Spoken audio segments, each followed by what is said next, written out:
जय जवान जय किसान जय जय शिक्षित युवान नारी शक्ति नो जय हो जय माँ गुजरात। SN लोक जागृत अभियानમાંથી પરસોત્તમભાઈ બોલું છું। આજનો વિષય આપણો છે SR નો પેલો જે ચૂંટણી કાર્ડનું કંઈ આયોજન છે એના માટેનું। હવે ચૂંટણી કાર્ડ પોતાનું ફરજિયાત છે। BLO જેના ઘરે ગયા હોય, લોકમાં લગ્નમાં ગયા હોય અને લગ્નમાં જાય BLO લખી નાખે બહાર ગામ બીજે રહેવા ગયા। આવું કેવું ચાલે? BLO ને આવી સત્તા આપી છે, લોક મારેલું એટલે બીજે રહેવા જતા રહેવું હોય।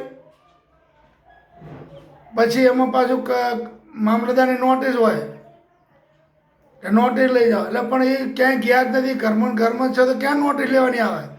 કોઈ જાણ નહીં, વિગત નહીં, કશું નહીં, સીધી નોટિસ કાઢી નાખવાની। હવે એને જે કંઈ થયું હોય, હવે એ દાખલા તરીકે એ રહેતા હોય કે તમારા બાપાનો તમારી માનો જન્મનો દાખલો લાવો, ક્યાં જન્મનો દાખલો લેવા જાય? પહેલાં ક્યાં પંચાયતમાં બધું હતું? તો જન્મનો દાખલો એટલી બધી હેરાનગતિ થઈ ગઈ જેની કોઈ હદ નહીં એક ચૂંટણી કાર્ડ માટે। હવે એમાં આધાર કાર્ડની જે ક્યાં જરૂર પડે?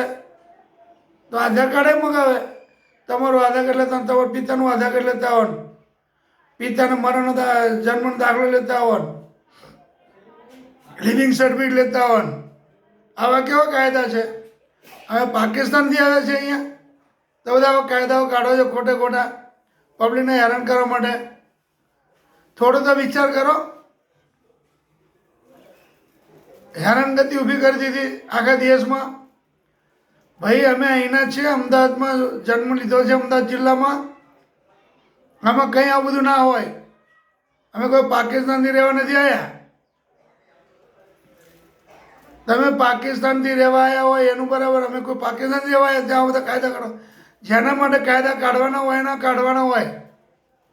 ગુજરાતીઓના કાયદાના, ગુજરાતી કોઈ બીજો દેશ છે એવો ગુજરાતી ભાષા બોલતા એવો કે તમને એમાં રવાના કરી દેવાના? એમ કરો, તમે જે કંઈ કરતા હોય બધું સારું કરો, પણ પબ્લિકને હેરાન કરીને વાતો ના કરો। તમારા બાપાનો મરણનો દાખલો લાવવાનો, જન્મનો દાખલો લાવવાનો, કાં તો લિવિંગ સર્ટિફિકેટ લાવવાનું। આવું કેમ ચાલે? આવો કેવો કાયદો કાઢ્યો? BLO જોડે કોઈ પરિપત્ર પણ નથી આવો કે આ વસ્તુ માંગવાનો, કે કલેક્ટરે બહાર પાડ્યું હોય આવું કોઈ વસ્તુ માંગવાનું કોઈ પરિપત્ર છે નહીં। પરિપત્ર વગર કામ કરે છે। તો તમે કાયદા કાઢો તો પરિપત્ર આપો ને જોડે BLO ને, કે લો ભાઈ ફોટો પાડી લો। BLO ભટથી કહીએ કે તમે ખોટે ખોટા કાયદા કાઢી કાઢીને પબ્લિકને હેરાન કરવાની વાતો કરો છો। BLO પહેલાં આવવાના ઘરે ગયા તો અહીંયા લોક મારેલો, બહાર ગામ ગયા હોય પ્રસંગમાં કોઈ, એટલે બહાર ગામ રહેવા છે ત્યારે ઉમર લેવાનું, એની ચકાસણી તો કરો કમસે કમ। શું આ પબ્લિકને હેરાન કરવા માંડ્યા? તમે કંઈ ખબર નહીં પડતી। એટલી બધી હેરાનગતિ તમે ઊભી કરી છે એની કોઈ હદ નહીં, અને કારણ વગરની હેરાનગતિ। ગુજરાતી લોકોનો કોઈ દેશ છે બીજો તો તમે એમને બી વિદેશ મોકલી દેશો? ગુજરાતી અહીંના જ છે, હિન્દી ભાષી અહીંના જ છે। મહારાષ્ટ્રનો હોય કે મારવાડી હોય કે પંજાબી હોય કે મદ્રાસી હોય, ગુજરાતીઓ બધા હવાના દેશના અહીંયા રહેવાયા હોય પરપ્રાંતે, પણ ગુજરાતી તો અહીંના જ હોય, એ બહારના ના હોય। તો તમે એમના માટે બધા કાયદા કાઢો છો।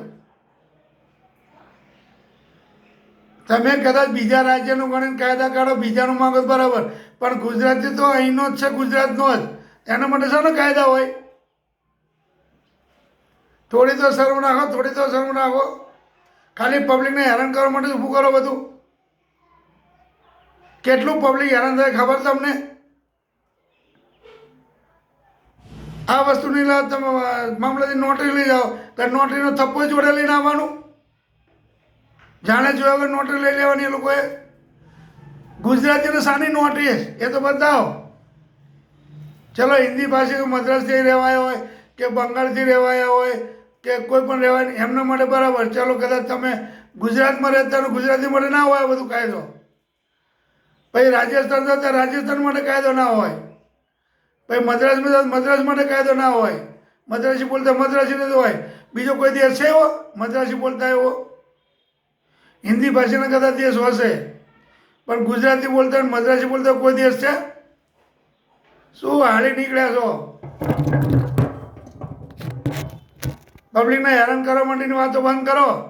આ બધું તમને જ નડશે. એવું ના સમજતા કે ગુજરાતીના વોટ કાપી નાખશો એટલે ગુજરાતી આપણને નહીં નડે. તમને જ નડશે.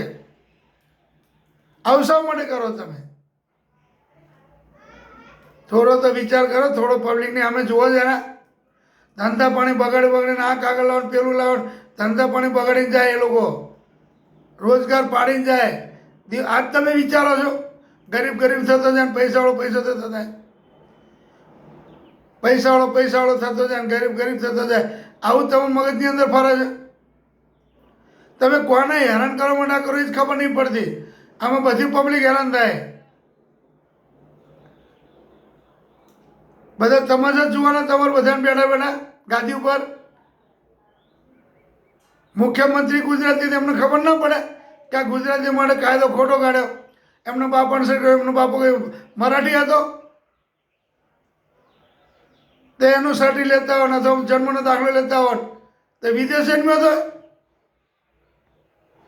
મુખ્યમંત્રી તો ધ્યાન આપવું જોઈએ ને આમાં કે આ કાયદો ગુજરાતી માટે ના હોય. હિન્દી ભાષી બોલતા હોય, બંગાળી હોય, નેપાળી હોય તો બરાબર. ગુજરાતી ભાષી કોઈ દેશથી ના આવ્યા હોય. કોઈ દેશમાં છે ગુજરાતી ભાષા? એક તો બતાવો. ખોટી આમ પબ્લિકને હેરાન કરો તમે, પ્રજાને,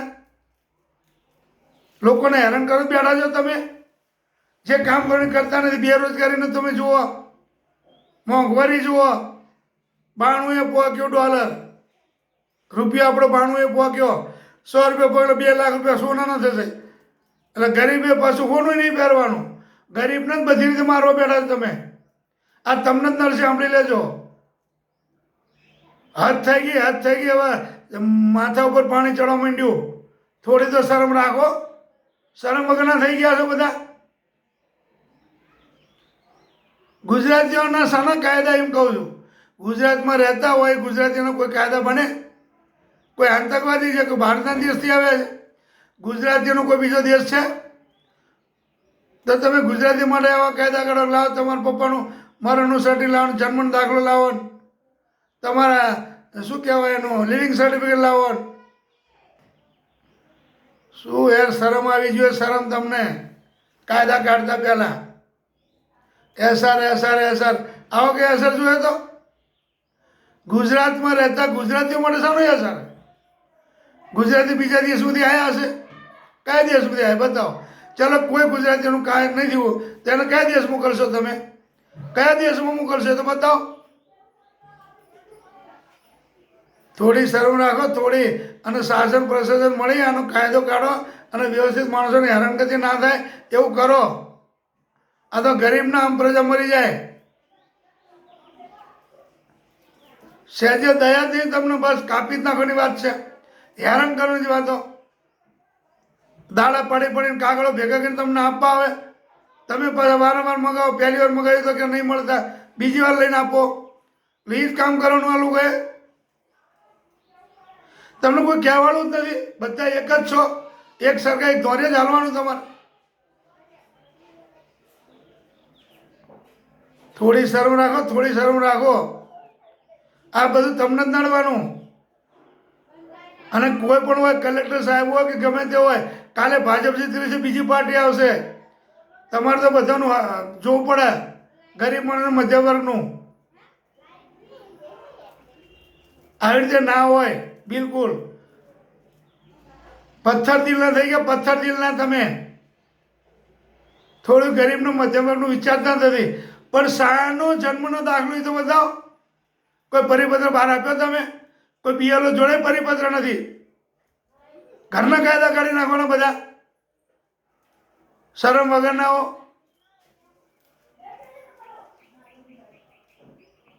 સુધરો. આ બધી તમને હેરાનગતિ ઊભી થશે. આટલા બધા બનાવ બને તો તમને ખબર નહીં પડતી. ગરીબ માણસને હેરાન કરવા બેઠા છો. એવું નહીં માનવાનું ગરીબો જે કોંગ્રેસનો વોટ આપે, ગરીબનો મધ્યમ વર્ગ જ કોંગ્રેસનો વોટ આપે એવું નહીં માનવાનું. ભાજપને પણ વોટ આપે છે. એટલે આ તમારે પોતે પગ ઉપર પથ્થર મારો એવું સમજી લેજો. તમારા પગ ઉપર પથ્થર તમે જ મારો છો.